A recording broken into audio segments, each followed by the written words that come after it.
Il est 19 heures à notre station. Bonsoir. Au sommaire de ce journal, le département de l'Intérieur conduit un vaste programme de modernisation des services de sécurité. Collège pilote, 1167 places vacantes. Le ministère de l'Éducation décide de l'admission des élèves à partir de 14 sur 20 de moyenne. Création d'une banque postale, le projet de loi avance. Discussion indirecte difficile entre la résistance palestinienne et l'occupant israélien. Trump met son grain de sel dans le conflit russo-ukrainien et promet d'armer l'Ukraine.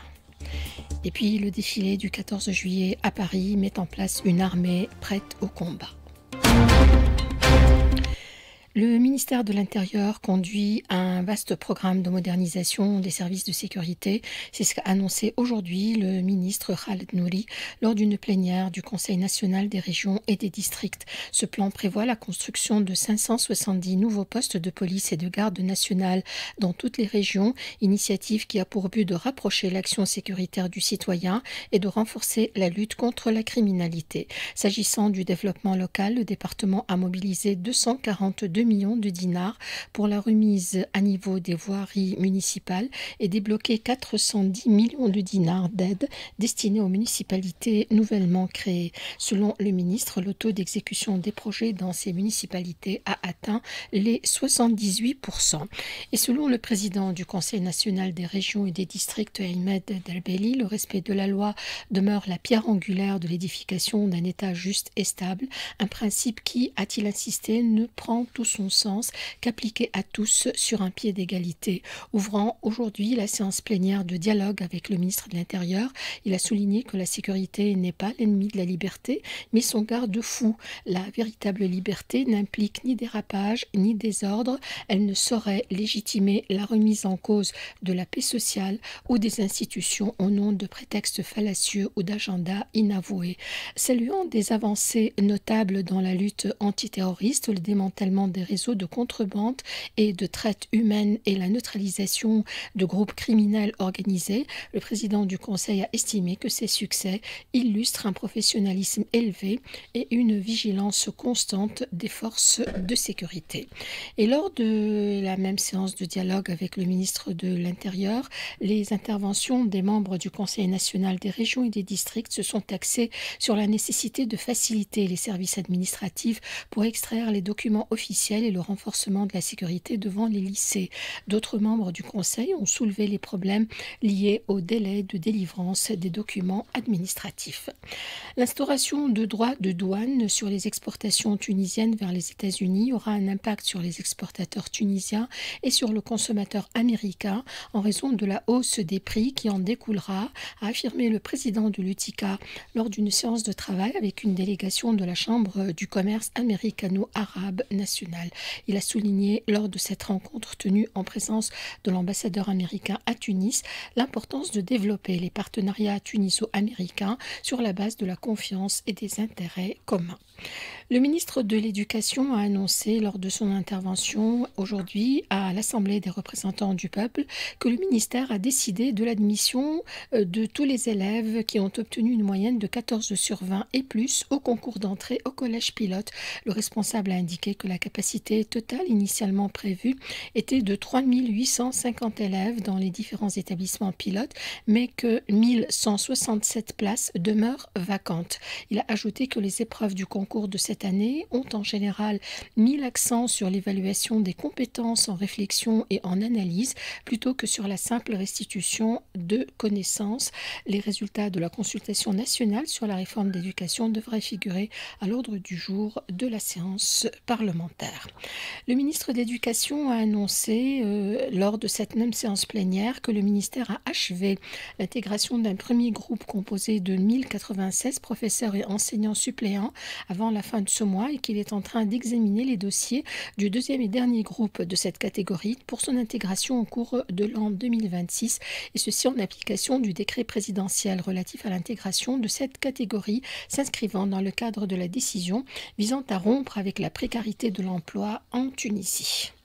Coup d'envoi aujourd'hui des journées d'information dans toutes les régions du pays pour accompagner les nouveaux bacheliers dans leur orientation. Au total, une douzaine d'événements sont programmés jusqu'au 24 de ce mois, en plus des journées nationales prévues du 17 au 19 de ce mois à la Cité des Sciences à Tunis. Au programme des conférences, des rencontres avec des enseignants et des conseillers, ainsi que des expositions. Les futurs étudiants pourront poser leurs questions, affiner leurs choix et découvrir les parcours qui s'offrent à eux. Le projet de loi relatif à la création de la Banque postale avance à l'Assemblée. Le bureau de la Chambre des représentants a officiellement transmis le texte à la Commission des finances. Le député Zied Meher insiste sur l'impact attendu de cette nouvelle proposition de loi visant à travers la création d'une banque postale à favoriser l'industrie financière et soutenir les groupes vulnérables. On l'écoute au micro de Rajab Namara. Cette initiative a pour objectif d'étendre les services bancaires à toutes les catégories de la population et en particulier les familles et les individus et surtout les artisans marginalisés sur le plan financier et d'offrir des services accessibles aux personnes à faible revenu avec des tarifs préférentiels et parfois symboliques. L'objet ici est aussi de rapprocher les services bancaires de ceux qui n'ont pas accès, notamment en ce qui concerne les garanties exigées pour les crédits. À titre d'exemple, nous comptons tirer parti du vaste réseau des bureaux postaux répartis dans les villes et ainsi que dans les zones rurales et des distributeurs bien sûr automatiques déjà en service tout en œuvrant à leur renforcement. En outre, la banque postale représentera une avancée importante vers la numérisation des services financiers. Donc notre banque postale sera un véritable service banquier de proximité, d'inclusion financière des parties marginalisées. La production de phosphate à Bel est bien connue, une hausse cette année, toutefois elle reste en deçà des prévisions initiales, une situation qui relance le débat sur la performance de gestion au sein de la compagnie. Aujourd'hui, l'enjeu est clair, il faut améliorer le système de gestion afin de renforcer la rentabilité de l'entreprise. Le point avec notre correspondant L'Ardar Suite. Tous les sites miniers fonctionnent régulièrement dans un climat social calme et serein. Sauf que la logistique, les équipements électromécaniques commencent à donner des signes de fatigue et d'incohérence, bien qu'ils aient été majoritairement réparés et remplacés. Il faut dire que les ateliers mécaniques de réparation ne fournissent pas de grands efforts pour récupérer des engins et des machines pouvant être retapés et remis à neuf. Les techniciens préfèrent le remplacement des pièces peu usées par des toutes neuves, une solution facile et peu économique. En tout cas, le miracle promis en début d'année, présageant la production de 6 millions de tonnes en 2025 contre 3 millions l'an passé, ne semble plus tenir debout. Depuis qu'il fut revu à la baisse, actuellement à la direction générale, on commence à avancer le volume de 4 millions de tonnes par défaut. Il faut toutefois lutter dur et pur et redoubler de compétences et d'efforts de vigilance pour relever le défi et gagner le pari de remettre la compagnie des phosphates de Gafsa sur les rails de la prospérité et de l'abondance. Actualité dans le monde, des discussions indirectes difficiles entre Israël et le Hamas sur un cessez-le-feu sont entrées aujourd'hui dans leur deuxième semaine. Le président américain exprimant l'espoir d'un accord proche sur une trêve à Gaza, meurtrie par de nouveaux bombardements israéliens. Les belligérants s'accusent mutuellement d'enrayer ces négociations lancées le 6 courant à Doha par l'intermédiaire du Qatar, des États-Unis et de l'Égypte sur la base d'une proposition prévoyant une trêve de 60 jours associée à une libération des prisonniers sur le terrain. Au moins 22 Palestiniens ont été tués ce lundi. Donald Trump, dont la frustration vis-à-vis de son homologue russe Vladimir Poutine croît, devrait présenter une nouvelle stratégie pour armer l'Ukraine, tandis qu'à Kiev, Zelensky s'est réjoui d'échanges productifs avec l'envoyé spécial américain. Le président Trump, qui a multiplié les signaux contradictoires sur l'Ukraine, a annoncé qu'il enverrait à ce pays davantage de systèmes de défense anti-aérienne Patriot, essentiel pour contrer les frappes russes. La Commission européenne a proposé ce matin aux 27 pays de l'Union européenne des représailles possibles à hauteur de 72 milliards d'euros dans le cas où les États-Unis imposeraient des droits de douane de 30% sur leurs importations en provenance de l'Union européenne.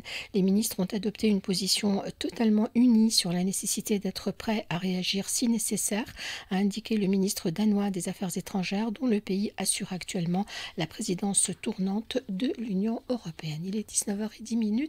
Point final à ce journal, je vous rappelle quelques titres.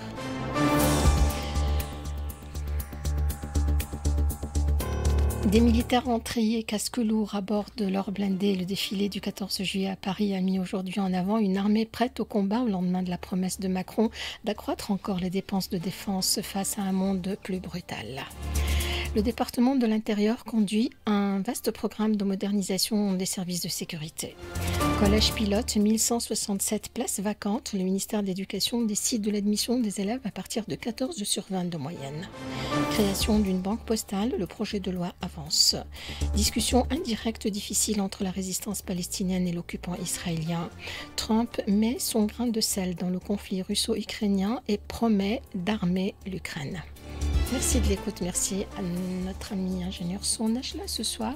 L'info revient à 20h.